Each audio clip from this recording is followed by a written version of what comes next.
Hey guys, spring has officially sprung. I'm getting really antsy to get out here and do some stuff I have to get done. I think the next couple videos are going to be just of me doing things I normally have to do when I'm out here, like maintenance, fixing stuff, working on tools. This video is going to be about making a pair of rawhide sandals. I want some footwear I can run around and beat around and work in, and I don't have to tear through my center seam moccasins. So that's what I'm going to be making. I have like 3 deer hides in here I forgot about. They've been in here for like a month. Before that, they were sitting out here all winter in the woods getting snowed on. They're pretty tough, but I normally wouldn't make buckskin out of these. They're smaller, they got a lot of holes, but I could turn them definitely into usable rawhide. You know, I use rawhide for anything. You can use it for bowstrings, backing bows, patches, hide glue. So you're probably going to see me make a lot of that stuff out of these, but for now I'm going to be making a pair of rawhide sandals. So I'll show you start to finish how I make a pair, and it'll be good. They'll be ready for spring when I'm ready to run around out here in the warmer weather. So if you feel like you can watch along. Alright, so I kind of think this is how the old boys usually occupied their time, you know? You gotta make tools, always maintenance, always maintenance. So that's kind of what I do when I'm out here. So I got 3 hides there, and all I'm worried about is stripping the hair. You don't gotta take the grain, you don't gotta do any of that stuff, because I'm just making rawhide out of it. I got this really cool tool I made a year ago. It's just bone set in a piece of willow, and it's all pitched in there. And that's going to be my hair stripper. This is a really cool tool. It's pretty dull. I should either sharpen it or put a new piece of bone, but it's going to do the trick. So that's what I'm going to do to get started. Alrighty, so I just found it down the log, wedged it down there, pitched between this tree. So we got a pretty good beam. And the rest you've probably seen before. I'm going to drape my hide over here and dehair it. Alright, you've all seen this before. I'm just going to scrape this hair off with this tool. See that? It's coming off. So I'm going to get all 3 of these hides scraped down and at a stage where I could either store them or start working with them. Alright guys, maybe that camera will stay there, I don't know. I got 2 down. Just give you a little idea of the action here. Just going to strip all this hair, just like when I'm tanning hides. I really like this tool. You could quickly swap different shards of bone out too if you felt like it. Like I said, maintenance. I never feel like getting around to doing the things I should. Make it easier on myself, but this is working. So when I get well, this is the last one. When I get that done, we'll go from there. Alright guys, we got 3 pieces of raw skin. I just took the hair off. This is the largest out of them, the most uniform thickness, so I'll probably use this to put my patterns on and use this up first. At this point, if you wanted, you could dry these out, store them, roll them up, store them. You have rawhide for later use. What I'll probably end up doing is I'll probably wring this up, roll it up, wring it out like I'm doing when I'm making buckskin, and get all the moisture that I can out of it. It'll make it easy to work with. It'll be flexible and soft, so I could cut it easy. I could do all that stuff. And you could soften rawhide considerably depending on what you want to use it for. When I'm making buckskin, I'll sometimes take my rawhide, wring it out, and pre-work it. And then when it's dry, it's a little bit softer, and it takes the brains easier. I do that a lot of times. But I might soften this rawhide up a little bit since I'm going to wear it for footwear. Don't need to add brains or anything, you just work it a little bit as it dries and it'll soften up. But I might pick up on this tomorrow, but I'll show you what's next. We'll go from there.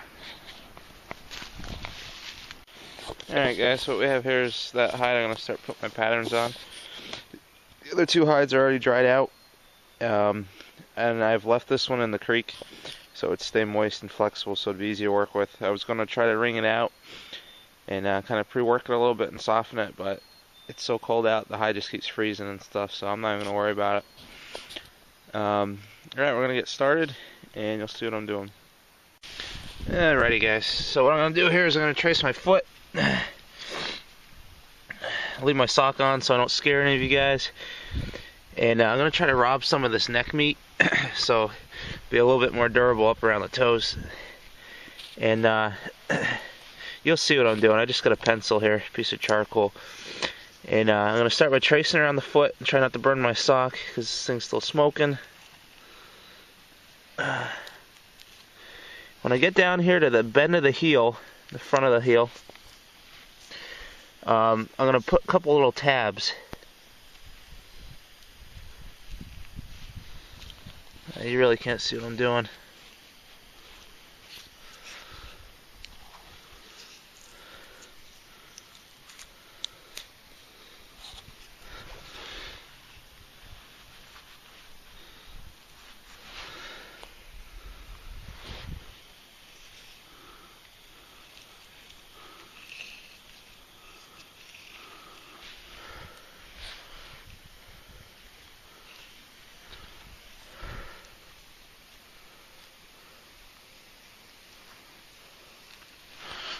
Okay, let's see here if this shows up. What I have here, this is really crude. I'll probably downsize this. I'll cut inside my lines. I have my foot, and then on either side, I got these little tabs. These are going to fold up eventually and secure the sandal to the side of my foot, right in front of the bend of the foot. So here's the bend of the foot. I have tabs coming up off of that. So I will probably put the other one foot on and then cut this out.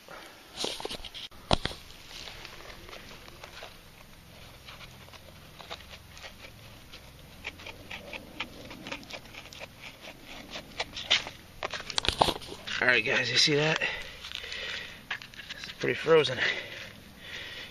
There's my foot. And there's the tabs. Probably could be a lot nicer, but those are gonna curl up there, tie to my foot, secure it there.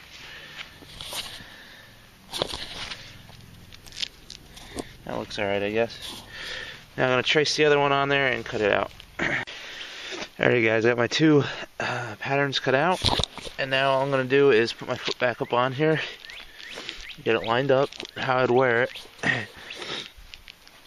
And I'm going to mark between the first and second toe at the bottom of them and the third and fourth toe. Just going to poke this down in there, make a mark there, and then right between the third and fourth toe. Now, you can't see it because the sun's there glaring, but there's two marks, and those are going to be punched out. And that's where my lacing is going to go to hold the sandal to my toes. So let me get an awl and I'll punch those out.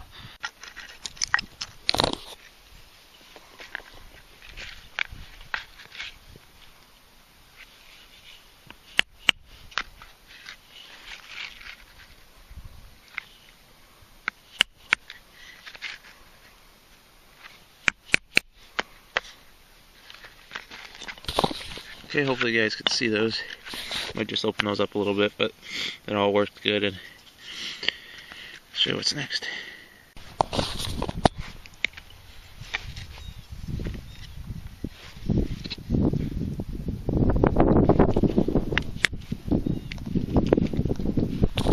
Alright guys, now all I'm doing is punching a hole in each one of my tabs, and I'll show you why in a minute, but that was the next thing.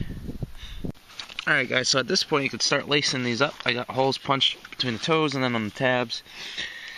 And if you wanted to, you could use rawhide lashing, but it'd be pretty rough on the skin. So what I'm going to use, just for comfort's sake, because I'm a baby, and the Primitive Mountain Man sent me some really awesome buckskin lashing. I'm going to use this for my ties to lace these up.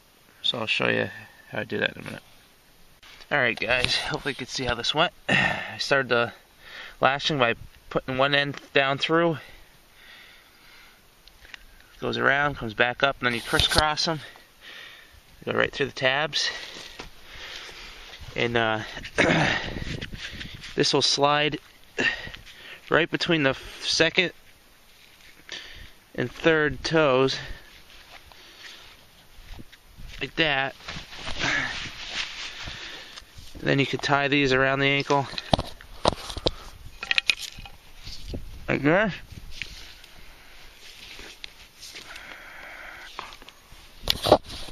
And tie them off. And at this point you have a functional sandal. When that rawhide dries a little bit, it'll be a little stiffer. It won't be so flimsy, but it'll offer some protection. But I'm going to make some alterations to these to make them a little bit more suitable for my needs running around and beating around in them. So I'll show you what's next. Okay, like I said, functionally these are all ready to go. Once they dry out, they'll be nice and stiff. You can walk on them as they're drying, maybe some hot stones, and they'll dry to the shape of your foot, and they'll be ready to go.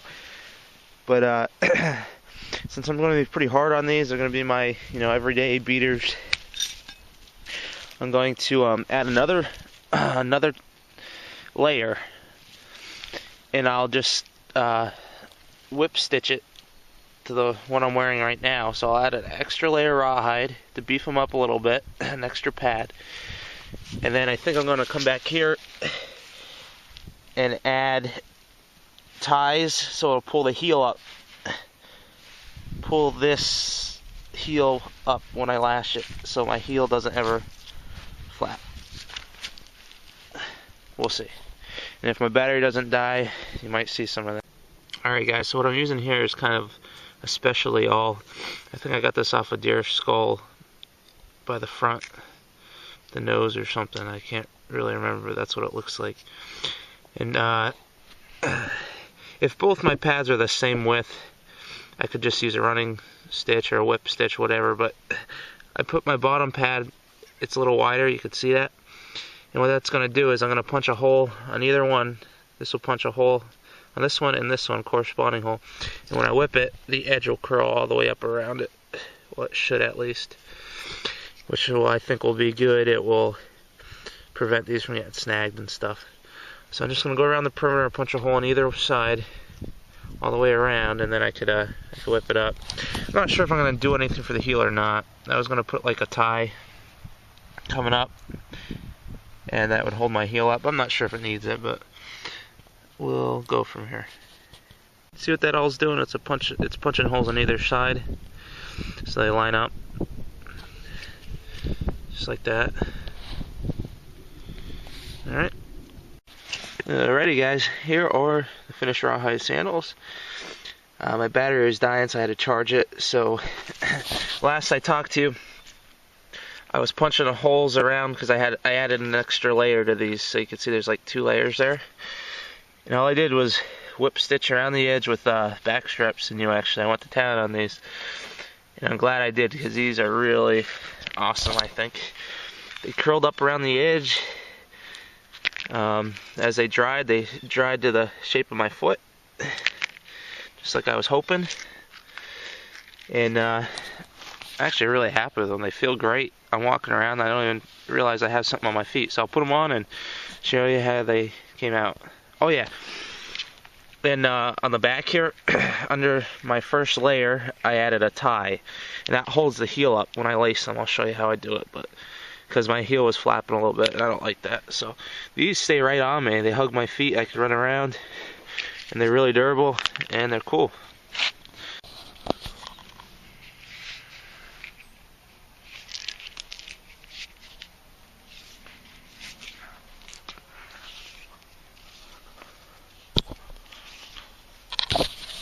Now back here, you grab this tie, and you could feed your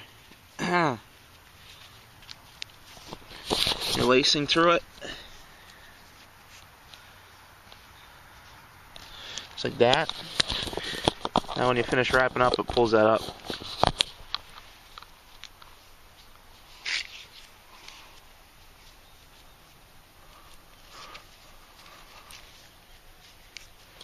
Just like that.